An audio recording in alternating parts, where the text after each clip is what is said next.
The Ottoman Turks began as a nomadic people from the steppe beyond the Aral Sea. For centuries, they had wandered present-day Turkey, looking for new pasture lands.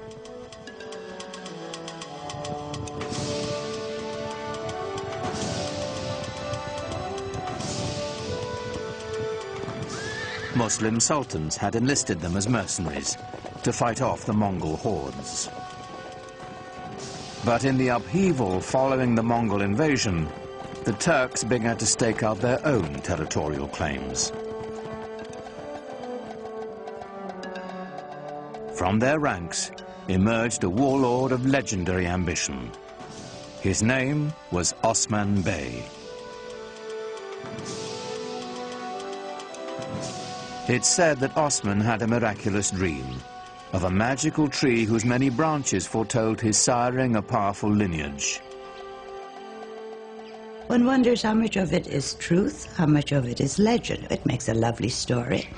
And miracles are always more easy to digest than reality.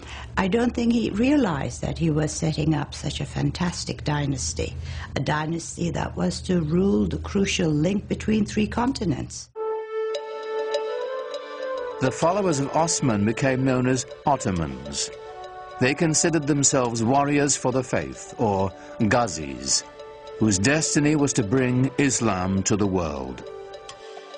Ghazis were somewhat like freelancers who moved the empire forward either for ideology, theology, or for the sake of pure conquest. They were probably very brave, never thought about themselves or any harm that could come to the group by going into dangerous conditions. But it made the Ottoman Empire almost fearless, going into regions that nobody had been there before. For the early Ottomans, the direction of expansion would always be to the west, for good reason. They could not expand to the east or to the south because those were controlled by their brothers, the Turkoman emirs, the Muslims, and a Muslim should not be fighting against a Muslim, so they said at the time. So the only place he could expand was towards the Christian territories westward.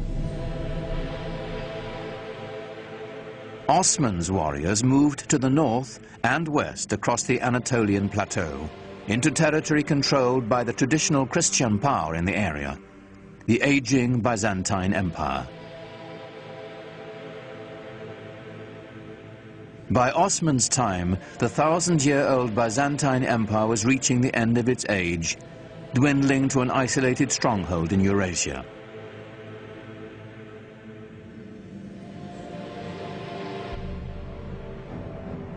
The Crusaders had already wreaked havoc across the region on their way to Jerusalem, sacking the capital city and helping to reduce the once proud Byzantine Empire to a few small warring states.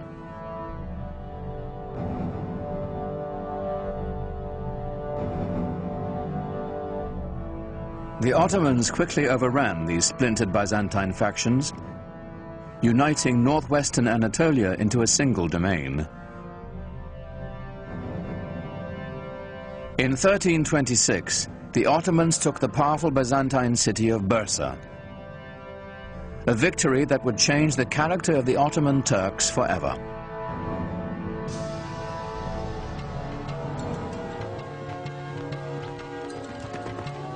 The most important part of Bursa was that it enabled Osman and his descendants to establish a seat of the government. The restless nomads of the steppe would settle down to build an empire. What we're witnessing is this huge demographic event. The movement of a whole civilization from a nomadic way of life to a settled way of life.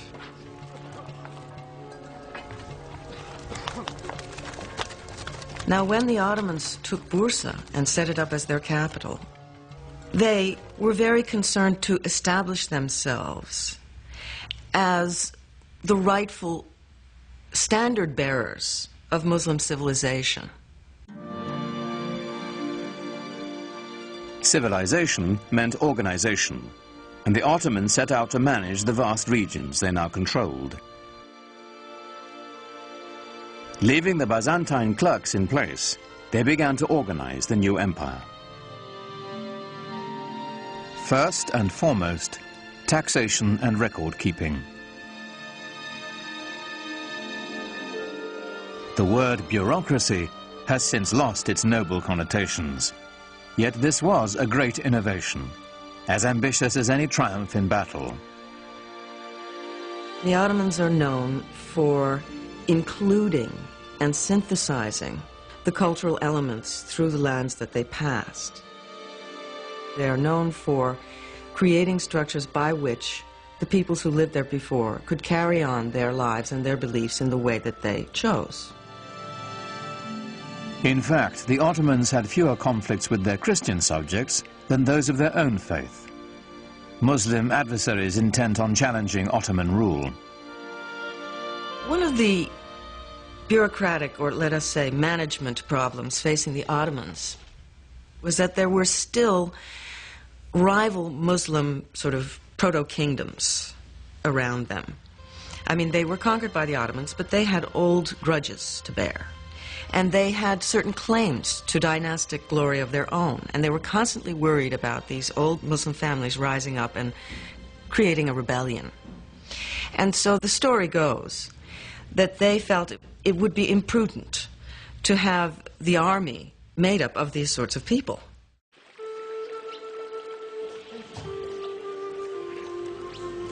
And so they wanted to recruit children who were not connected with any rival Muslim family. And so they went into the Balkans and they recruited primarily Christian children. This practice was called devshirme.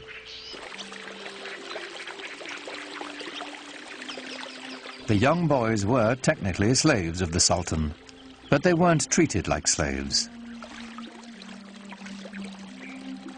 First, they were brought into the Muslim faith, taught rituals of washing and prayer, and the Arabic and Ottoman languages. This served a political as well as a religious purpose.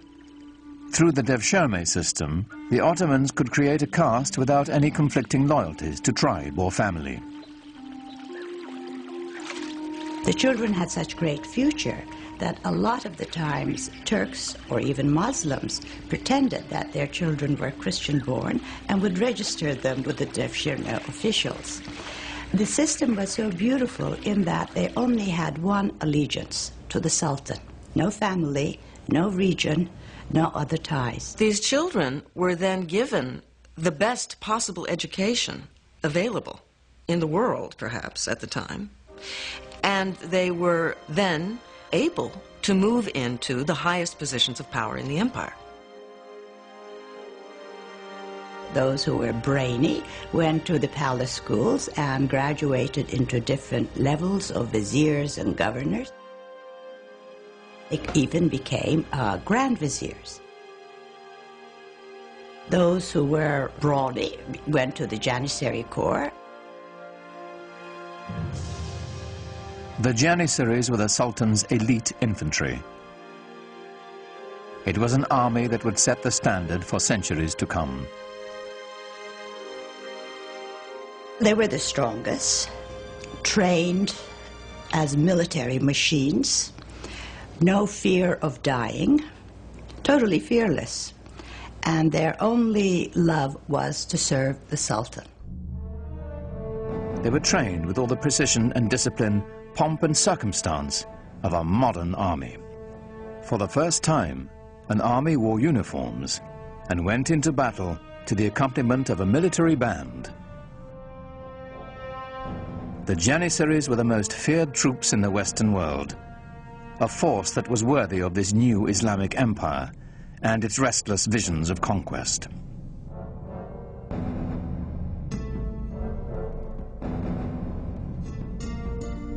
By the middle of the 15th century, the Ottoman Empire spread from present-day Turkey known as Anatolia, deep into the Balkans, with one critical exception. It must have galled the Ottoman Sultan that with his domains now stretching all the way into Asia and far, far into Europe in the west, there remained right in the center of his domains the greatest prize of all, the capital city of Constantinople, the most powerful, the richest, the most magnetic city in the entire world, still in the hands of the dying but not yet dead Byzantine Empire. To the Ottomans, Constantinople's strategic and economic importance was considerable. Its symbolic significance was even greater. It was the city. There was no other city. If you were going to rule that area, obviously you would rule it from that city.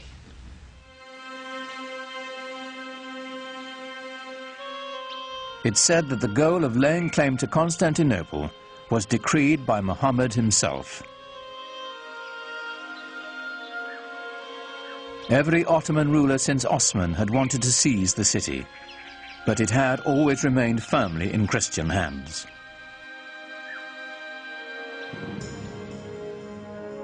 Then a sultan came to power whose dreams of conquest would not be denied.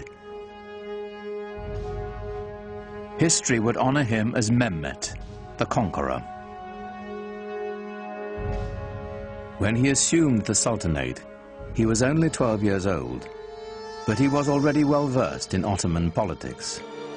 To remove any threat of competition for power, he had his half-brother strangled. The empire always meant everything, more so than the family.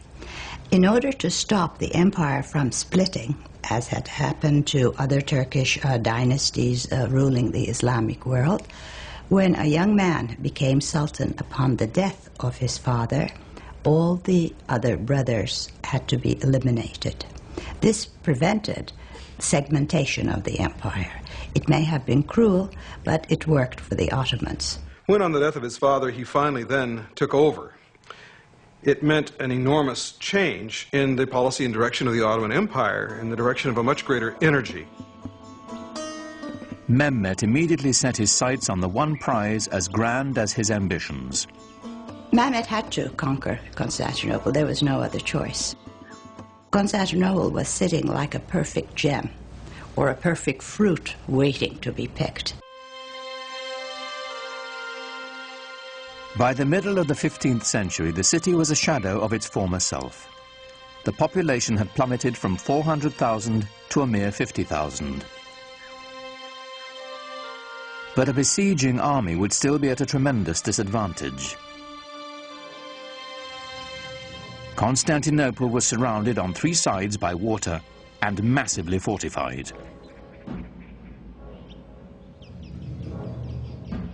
It was encircled by a triple ring of walls nearly 100 feet high and 30 feet thick. And they had already stood for 1,000 years. But Mehmet had an answer for these walls. And part of the military superiority of the Ottomans came from their sophisticated and diverse use of the possibilities of gunpowder. The siege of Constantinople in 1453 under Mehmet the Conqueror saw the first dramatic application of this in the form of huge cannons that had not been seen before, which Mehmet had specially commissioned for the occasion. Earlier cannons had been assembled with strips of forged metal bound with hoops. They fired stone projectiles with little more power than a catapult.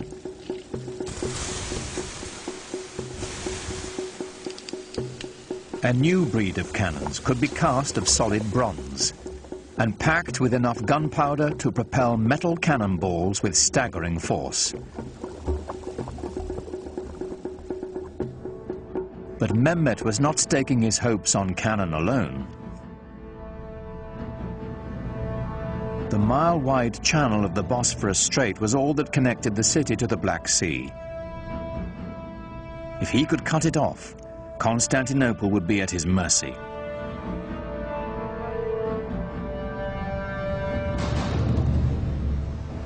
Mehmet needed to construct a strategically positioned fortress to close the strait.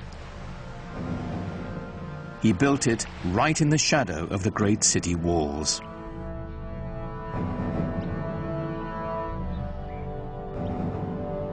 It took less than 4 months to build a massive 7-towered citadel called Rumeli Hisar.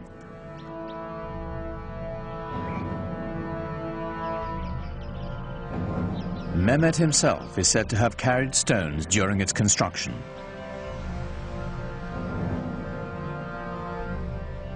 No sooner was it completed than he tightened his noose around the neck of the Bosphorus.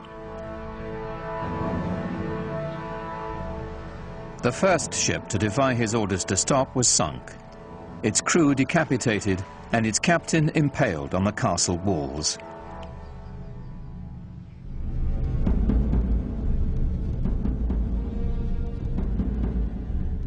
To stop Mehmet's ships from approaching, the Byzantines strung a massive chain across the strait.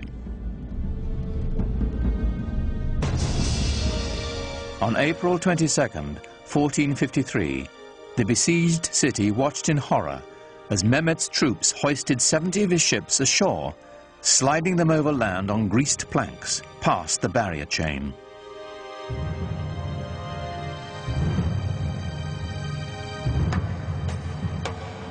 More than 100,000 Ottoman soldiers now stood before the walls of Constantinople, braced for the greatest bombardment the history of warfare had ever known.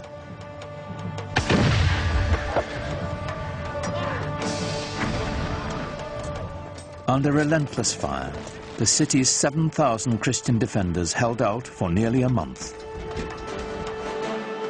In desperation, the Byzantines who occupied the city appealed to their fellow Christians across the continent for help. But of course, Europe in the 15th century was completely incapable of mounting any kind of a concerted opposition to the rising Turkish threat in the east.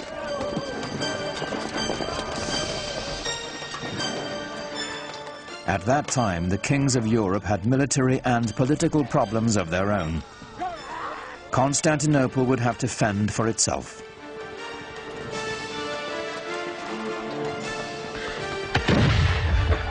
Shortly before dawn on May 29, 1453, the Turkish army breached the walls of the city. Within hours, Constantinople was in the hands of the Ottomans. Mehmet rode into the city and went straight to its most celebrated prize, the magnificent church of Hagia Sophia. Built by the Emperor Justinian in the 6th century, its name meant the Church of Holy Wisdom. It was the largest enclosed space in the world. Surely other groups of Muslims and the Ottomans themselves had come across many, many churches. They had seen churches before. But they had never seen anything, nobody had ever seen anything like Hagia Sophia.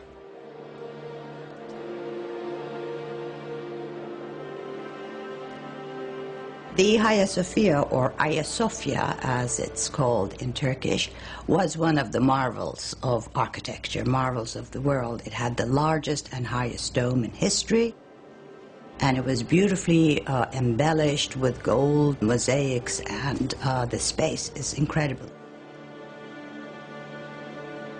For Mehmet, it was a great booty. Inside the church, a Turkish voice rose, proclaiming in Arabic the first pillar of Islam.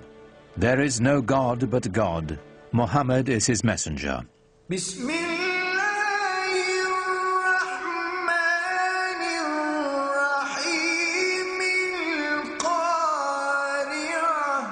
The single greatest church in Christendom was now a mosque.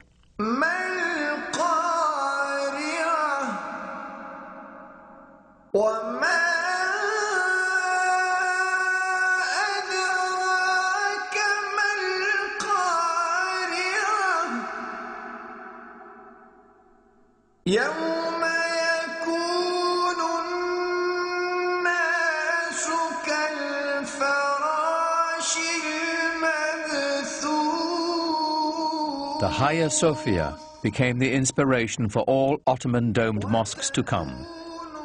But none would ever match its size and scope, and it belonged to Mehmet the Conqueror.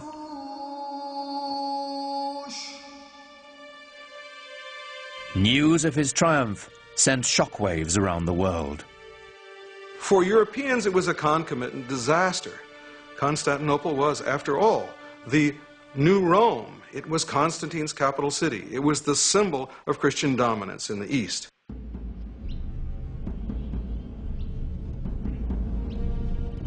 The Ottoman rulers had long stacked up titles for themselves. Khan, which is Turkish for emperor. Shahi Shah, Persian for king of kings. And Sultan, the Arabic word for ruler. But now, with all the former Byzantine Empire under their command, Mehmet and his successors claimed yet another title, Holy Roman Emperor. The Ottomans had reached the gates of the West and were poised to push on towards what they now claimed as their ultimate destiny, the conquest of Europe. That quest would fall to the most legendary sultan of all. He was born at the beginning of the 10th century by the Muslim calendar, and he was the 10th sultan descended from Osman. He was a child of destiny, whose greatness was expected. In the parlance of the day, he was the Sahib Quran, the universal ruler, the master of an auspicious conjunction, whose coming has been foretold, whose identity is confirmed astrologically. His name was Suleiman, after Solomon, the wise king of the Old Testament. The Ottoman Empire would reach its apex under Suleiman's reign. Suleiman was extremely well educated. He was trained to the Sultanate from the day he was born. As a young prince, he formed a relationship that would have a tremendous impact on his life and on the empire as well. And when he was still a crown prince, he also developed a great friendship with a convert, a Greek convert who took the name Ibrahim. The two were very close in age and apparently very close in other ways, personally, intellectually, educated together to a certain extent. And as was common practice, when Suleiman acceded to the throne on the death of his father, he took his faithful Ibrahim with him to Istanbul. Suleiman was 26 when he took the throne, determined to make his mark on the world, as soon as his ministers would let him. In his early years, Suleiman had to contend, for example, with grand viziers and generals who simply refused to obey him, feeling apparently that here was a 26-year-old kid who had never seen very much in the way of action and hadn't done very much to show that people ought to, in fact, obey him. The way to prove his mettle was on the battlefield. Every new sultan was expected to begin his reign by expanding the empire. Ottomans now controlled Kurdistan, Egypt, and the holiest cities of Islam, Mecca and Medina. Suleiman set his sights on Belgrade in Hungary, the stepping stone to Europe. He was the head of the Ottoman dynasty, and he had certain duties to perform. One was conquest, and the first task Suleiman took upon himself a year after he ascended the Ottoman throne was to head towards Belgrade and capture it. Belgrade was very important strategically because it was from there the army could move further on west. A year later, he turned his ambitions on the island of Rhodes. The tiny island was a troublesome outpost of Christianity in an otherwise Ottoman sea. It was also a haven for pirates, preying on Muslim trade ships.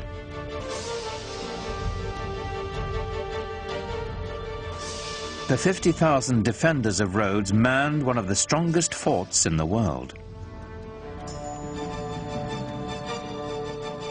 Suleiman decided on a tactic other than relying on gunfire from his huge cannons. A new tactic, seldom used until that time. The Ottomans are the first major force to actually develop new ways of harnessing gunpowder to the cause of military expansion in creative ways.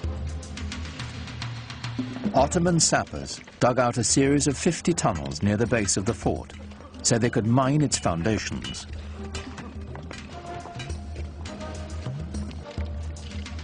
Performing this dangerous work were expendable Christian conscripts from the Balkans.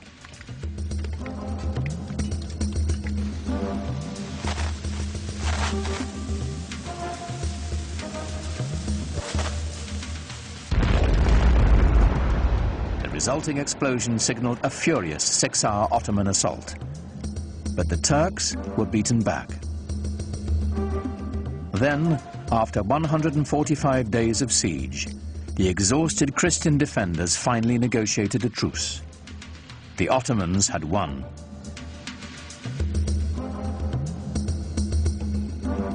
Victory did more than deliver Rhodes to the empire.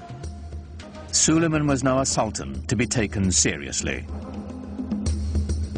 His march of conquest had begun.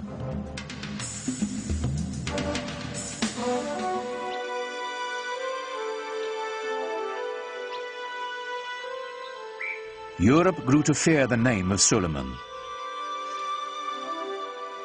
But within his own borders, he had another reputation. Islamic history remembers him as Kunan, the lawgiver. Ottomans were really bureaucrats in full sense of the word. They kept every single record, and in order to control the different peoples who participated in the world of the Ottomans, they had to have very carefully sorted out legal systems. Under Suleiman, a single legal system was defined for the sprawling empire. His laws would later become the basis of constitutions for several other nations. Well, Suleiman was the supreme monarch of the area. He was the center of the world.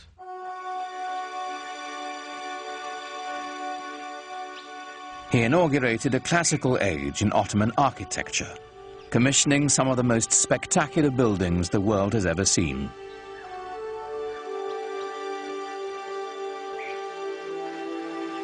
Suleiman was in a unique position of wealth and of consolidation, and he focused his attention on developing monumental architecture to commemorate his great dynasty and himself. Great religious architecture can really give people a sense of what is at the heart of the faith. Grandeur and majesty are the things that come to mind when Muslims think about God. A building that is grand and majestic can immediately remind people of the glory of God. Suleiman's chief architect, Sinon, was a man whose vision perfectly complemented the empire builder. Sinon perfected the signature structure of Islam, the domed mosque. His career spanned half a century and produced well over 300 buildings,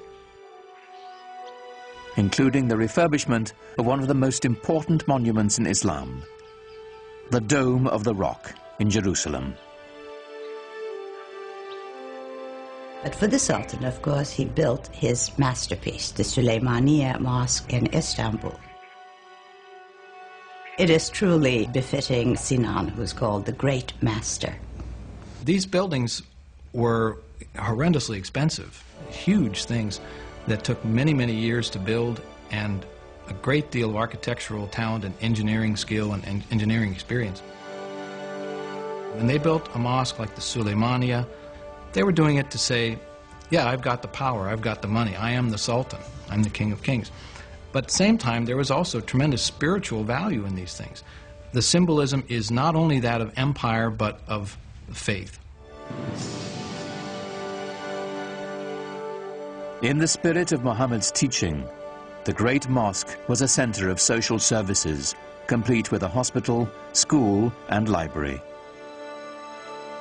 At its inauguration, it's said Suleiman gazed at it with awe and exclaimed, "O Solomon, I have surpassed thee."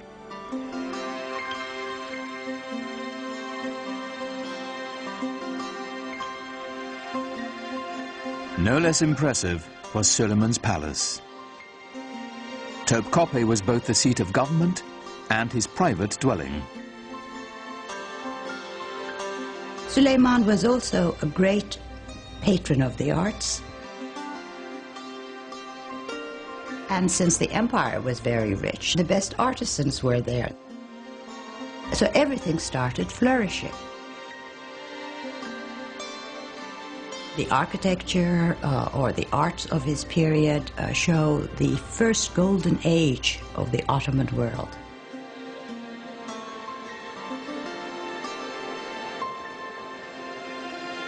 Everything that came out of his palace is exquisite. Suleiman himself was a goldsmith. Ottomans believed that every sultan had to have a tangible trade. Being a sultan was not considered a practical or a tangible trade. And he was a very demanding patron, insisted on checking the work, even commissioned few things. And I think each artisan group or each corps working for the palace tried to outdo one another to please the sultan, because to please him had wonderful rewards.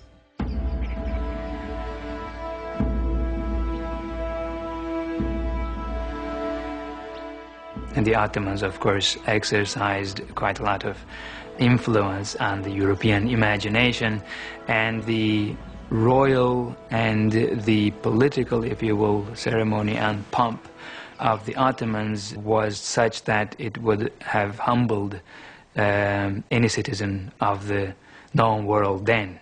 This was arguably one of the greatest world empires, and European observers could not walk away without feeling of respect for the sheer power of the Ottomans.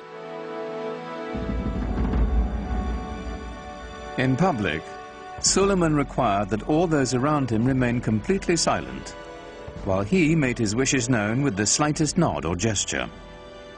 It must have been a tremendously impressive sight to see the courtyard of the palace filled with some 6,000 or 7,000 janissaries and other functionaries, no one saying a word.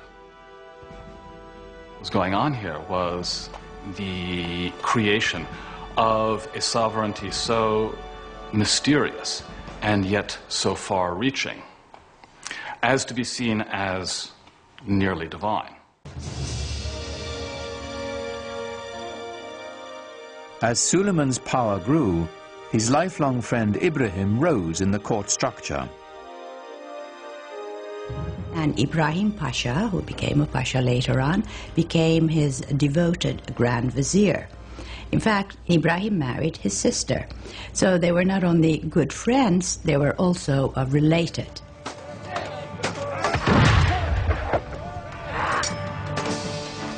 Ibrahim campaigned with his own army, growing in influence and ambition, till his power was second only to Suleiman's.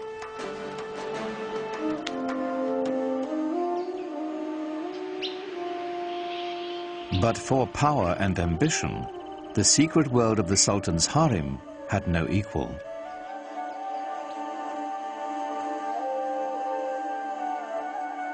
Contrary to the Western stereotype, it was not the Sultan's playpen, but lay at the center of dynastic power. The harem was the private quarters of the Sultan. We tend to think of the harem as where the women live, but what it means is the place where you're not on display. Home is what it means. Islam allowed the Sultan 4 wives and many concubines. It was a system designed to produce heirs, is what it was. when you look into the actual details of how these things were carried out, it was hardly anything terribly erotic. I mean, the Sultan did not have much choice in his selection of female companions. The Sultan was not in a position to look around and say, I want her, you know, because his mother would have a lot to say about it.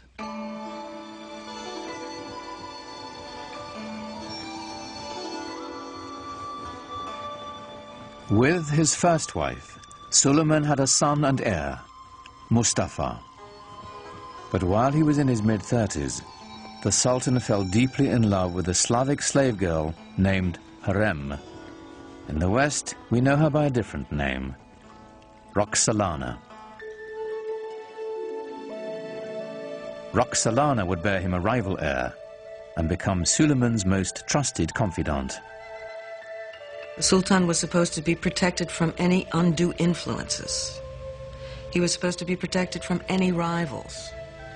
And in a way, this creates a vacuum around his person into which the harem life can enter. And so the fact that he was so protected works in a funny way to expose him to the influence of his female companions with whom he spent so much time. And there were tremendously intelligent and ambitious women around him, Roxolana being the most famous of all. Suleiman is a complex character, a man that we know from his own life was capable of the tenderest emotions, both toward his male friends and especially toward the great love of his life, his wife Hürrem Sultan, and toward his family as well. He had a number of extremely talented sons on whom he lavished a great deal of affection. Suleiman groomed his firstborn son Mustafa for power. In the Ottoman tradition, the young prince entered the military and quickly won recognition as a talented general. Mustafa was clearly the heir apparent. For Suleiman, the future of his empire seemed limitless. I am God's slave and sultan of this world, Suleiman would carve on a conquered fortress. I am Suleiman, in whose name the Friday sermon is read in Mecca and Medina. In Baghdad, I am the Shah. In the Byzantine realms, I am the Caesar. And in Egypt, the Sultan. He, of course, at the height of his powers, clearly saw himself as dwarfing all his rivals, perhaps rightly so. One of Suleiman's greatest rivals was to the east, the empire of the Persian Safavids. This was a Muslim enemy whose rival creed made them fierce antagonists of the Ottomans for centuries. The Safavids were also Turkic in their ethnic origins, and indeed spoke Turkish as a language of daily life. But they were moving into the Muslim world, unlike the Ottomans who were moving into the West. So for the Ottoman Empire, they formed sort of the boundaries, the easternmost boundaries of the Ottoman realm.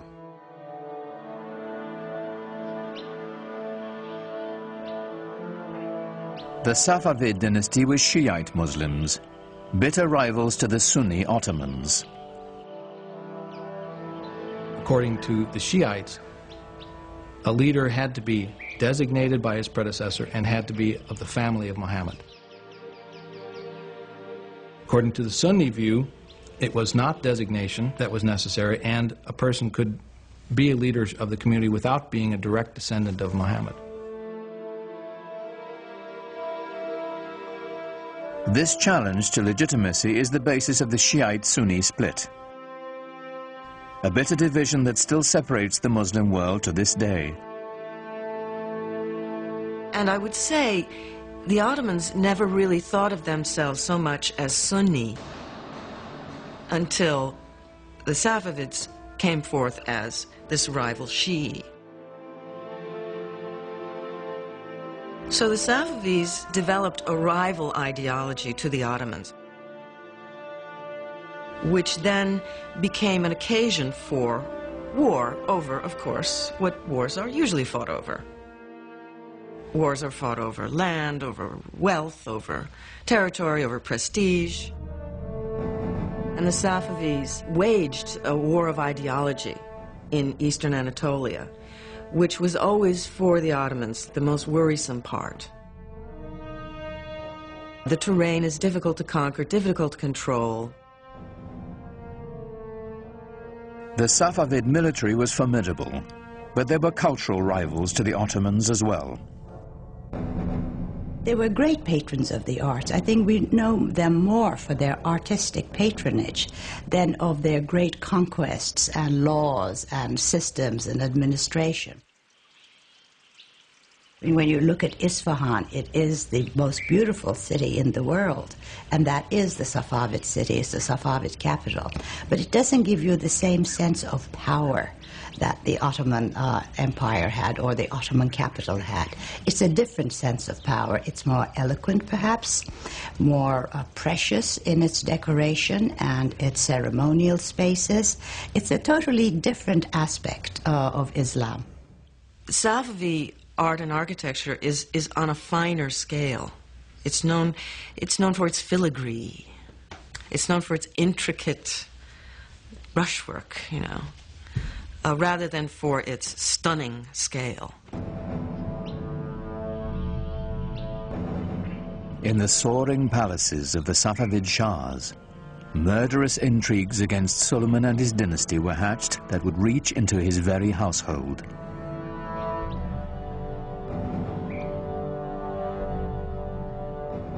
But Suleiman's eyes were on the west, where a fragmented and vulnerable Europe awaited his conquest. The Ottoman Empire encompassed everything from Egypt to Kurdistan, and he now had Hungary as well. But he had ambitions of going beyond that and actually bringing the larger portions of the world known to him, if not all of it, under his control. Suleiman's next step would be Vienna. Its conquest would drive a dagger into the heart of the European Habsburg Empire and open the way to the west.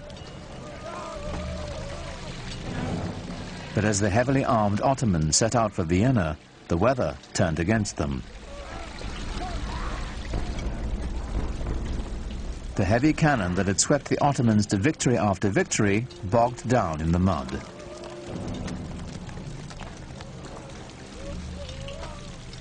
Suleiman had to move on without them.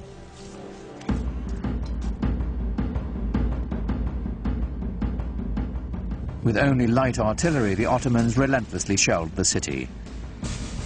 But the smallest breach was ferociously defended. After a lengthy siege, with winter fast approaching, Suleiman withdrew his forces. He was not concerned. He was sure he would return soon enough. He never did. Suleiman's failure to take Vienna was pivotal for Europe. It was the first major defeat after a long time. The Europeans had been losing and losing and losing.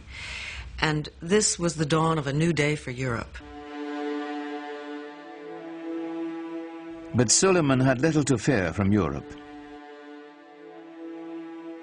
Rival Muslim Safavids and his own family would bring the cruelest of sorrows to the Sultan, and ultimately to his empire as well. Suleiman, in some ways, serves as a sort of epitome of the 16th century idea of the wise and just ruler who was at the same time a very tragic figure.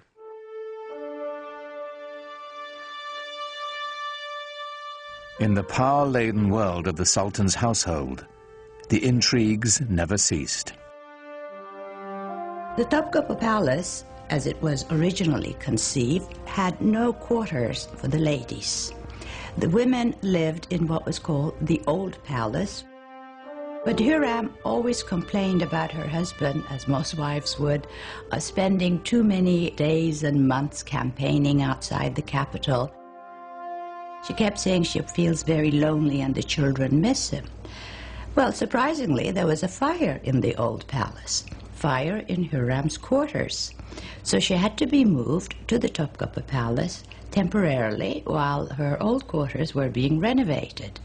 Well, she moved in and never moved out.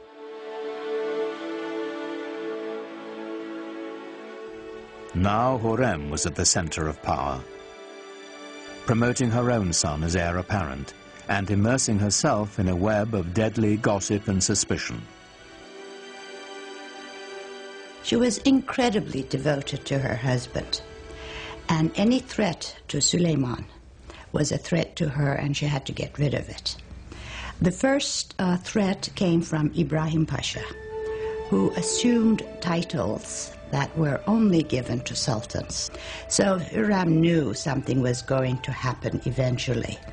And to protect the empire and the dynasty, Ibrahim Pasha had to go.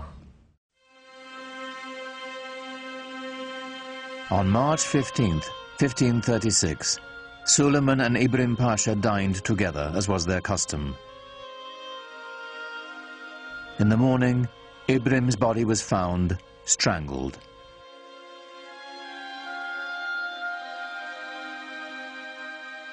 But Suleiman's desolation and loss had only begun.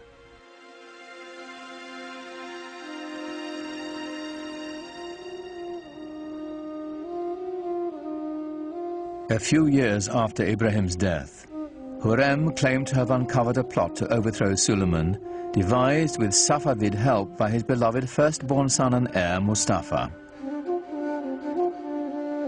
This is a continuous problem in Ottoman history, sons trying to eventually replace their father.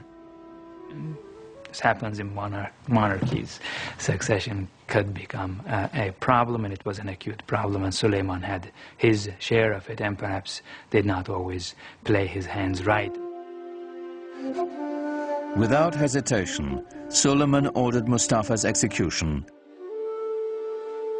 then sat by the young man's body for days, refusing to allow anyone to touch him. The best hope for the empire's future was dead.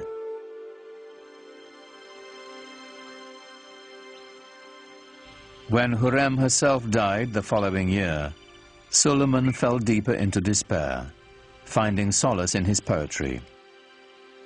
Most of the poetry, I think, was written after he lost his wife, since he talks about the loneliness of being in office, that he has nobody left anymore, and he's dying to join her.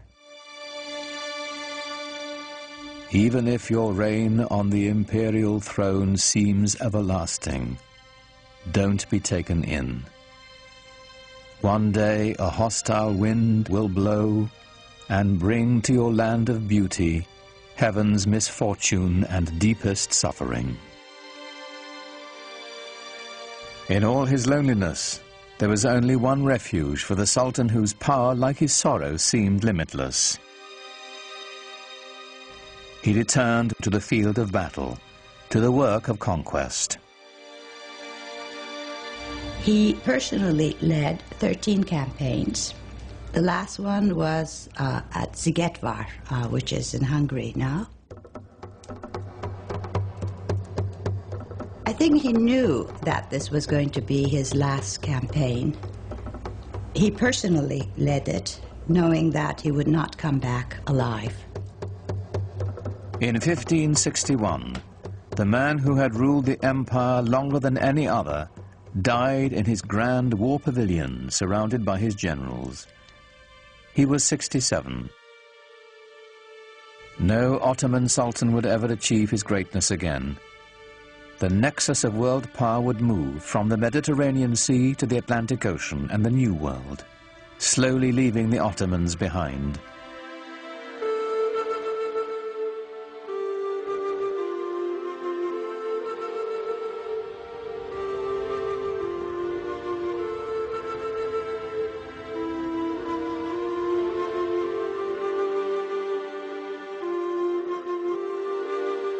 In Istanbul today, the Sufi dervishes still turn with the same prayerful pirouettes they danced in Suleiman's day. It is a meditation in motion, whose mystic origins go back even further, to the time of the Prophet Muhammad. You have become the best community ever raised up in mankind, the Quran assures all believers. Enjoining the right and forbidding the wrong, and having faith in God.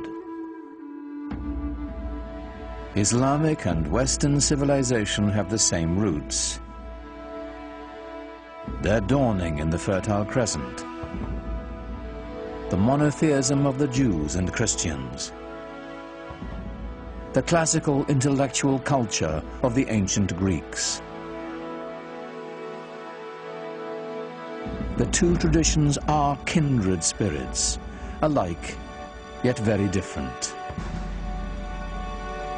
Islam's legacy is intertwined with the West's, and to the billions of Muslims who make it the second largest religion in the world, it is a living legacy. An elemental part of the great human venture that is world civilization.